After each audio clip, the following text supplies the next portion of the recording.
कैसे एक लड़की जिसकी हवस इतनी ज्यादा थी कि वो एक साथ दो दो लड़कों को फंसाती है और वो दोनों लड़कों के साथ फिजिकल रिलेशनशिप बनाती है, लेकिन फिर उसके साथ कुछ ऐसा होता है जिसके बारे में कोई सोच भी नहीं सकता। 10 अक्टूबर 2025 बिहार बेगूसराय, जहाँ की भारती कुमारी। उस दिन उसका पूरा परिवार उसे रेलवे स्टेशन छोड़ने जाता है क्योंकि उस दिन वो बेगूसराय से पटना जाने वाली थी। वो पटना में ही रह करके अपने गवर्नमेंट एग्जाम की तैयारी करा करती थी। उसका परिवार लगभग उसे 10 बजे ट्रेन में बैठा करके वापस आता है। कायदे से शाम के 5 या 6 बजे के बीच में उसे पटना पहुंच जाना था, लेकिन जब उसे फोन लगाया जाता है तो उसका फोन स्विच ऑफ बताता है। अब घर वाले ऐसा सोचते हैं कि हो सकता है फोन की बैटरी डेड हो गई होगी, तो पहुंचने के बाद वो चार्ज में लगा करके उन्हें खुद कॉल कर लेगी। जिसके बाद उसके घर वाले कॉल का इंतजार करते हैं, कॉल नहीं आता। जिसके बाद वो फिर उसे कॉल लगाते हैं, लेकिन फिर से उसका नंबर स्विच ऑफ आता है। अब ऐसे ही लगभग पूरी रात निकल जाती है। भारती का नंबर स्विच ऑफ बता रहा था, ना ही वो उन्हें कॉल कर रही थी और ना ही उसका कॉल लग रहा था। जिसके बाद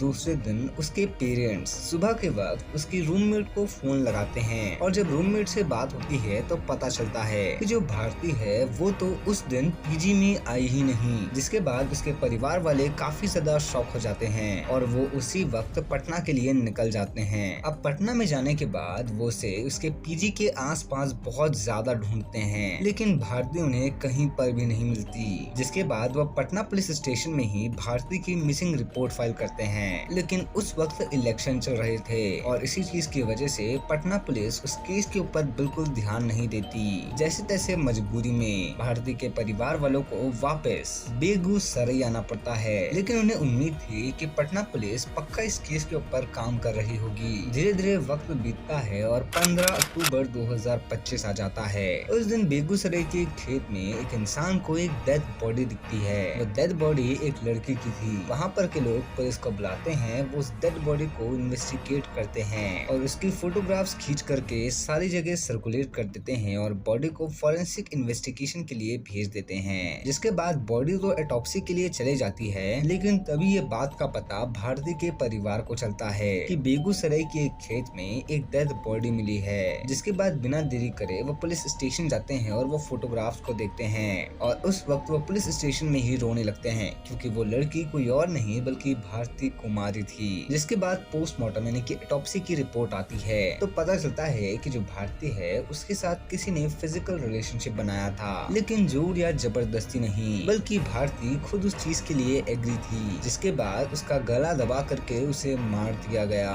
जिसके बाद पुलिस को पता चलता है कि जो भारती है वो बेगूसराय की ही रहने वाली है और 10 अक्टूबर 2025 को वो पटना के लिए निकली थी। जिसके बाद वो 15 अक्टूबर 2025 को बेगूसराय में मिली। जिसके बाद पुलिस बिना देरी करे सबसे पहले भारती कुमारी का फोन इन्वेस्टिगेट करती है, उसकी लास्ट लोकेशन निकालती है। तो पता चलता है कि जो उसकी लास्ट लोकेशन है वो तो पटना के कृष्णागंज की है, यानी कि इसका मतलब साफ था कि भारती के साथ जो कुछ भी हुआ वो शायद पटना में ही हुआ है। लेकिन सबसे बड़ी दुविधा ये थी कि जब पटना वो चली गई थी तो उसके बाद वो बेगूसराय वापस कैसे आई। जिसके बाद पुलिस बिना देरी करे पटना निकलती है, वहाँ पर कृष्णगंज पहुँचती है और इसी बीच में भारती कुमारी के फोन का लास्ट कॉल भी चेक किया जाता है। तो पता चलता है वो किसी गौतम कुमार से लास्ट टाइम बात करी थी। जिसके बाद गौतम कुमार की इन्वेस्टिगेशन करी जाती है तो पता चलता है कि जो गौतम है वो कहीं और का नहीं बल्कि पटना के कृष्णगंज का ही रहने वाला है और वो एक गवर्नमेंट टीचर है। जिसके बाद पुलिस बिना देरी करे उसके घर जाती है, वहाँ पर से गौतम को अरेस्ट करती है और उससे प्रॉपर इंटरोगेशन करती है और इंटरोगेशन में उससे पूछा जाता है कि 10 अक्टूबर 2025 को तुम कहाँ थे।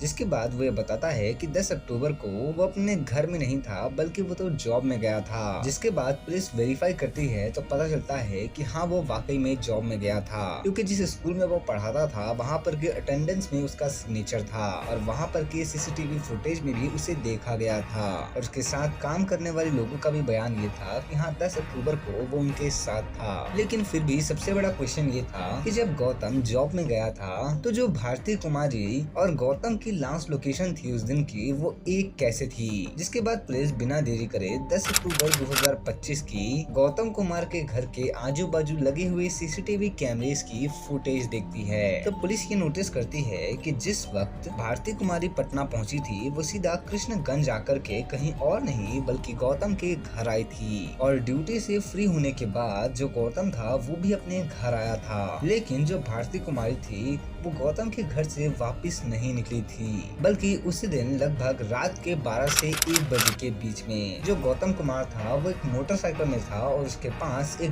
बोरी थी। जिसके बाद पुलिस बिना देरी करे गौतम को अरेस्ट करती है और उससे प्रॉपर इंटरोगेशन करती है। अब शुरुआत में गौतम ये सारी चीजों को एक्सेप्ट करने से मना कर रहा था, लेकिन जैसे ही प्रूफ्स उसके सामने रखे जाते हैं वो खुद अपनी गलती एक्सेप्ट कर लेता है। वो बताता है कि हाँ 10 अक्टूबर 2025 को जब भारती कुमारी उसके घर आई थी तो गौतम भी अपनी नौकरी से वापस आया था और वो दोनों ने आते साथ बहुत ज्यादा फिजिकल रिलेशनशिप बनाया था। जिसके बाद वो थक जाते हैं और वो अपने ही हाथ से खाना बना करके खाने लगते हैं और खाना वाना खाने के बाद वो दोनों फिर से फिजिकल रिलेशनशिप बनाने लगते हैं। और उसी बीच में जो भारती रहती है वो अपने फोन को साइड रखती है और वो वॉशरूम के लिए जाती है। तभी जो गौतम रहता है वो भारती का फोन देखता है और जैसे ही वो उसका फोन देखता है वो काफी ज्यादा शॉक हो जाता है, क्योंकि जो भारती थी वो किसी और लड़के के साथ भी फिजिकल रिलेशनशिप बना रही थी और उसने उसकी फोटोज भी अपने मोबाइल में सेव करके रखी थी। जिसके बाद गौतम इसी चीज की वजह से काफी ज्यादा गुस्से में आ जाता है। भारती जैसी ही वॉशरूम से आती है तो वो उससे सारी चीजें पूछता है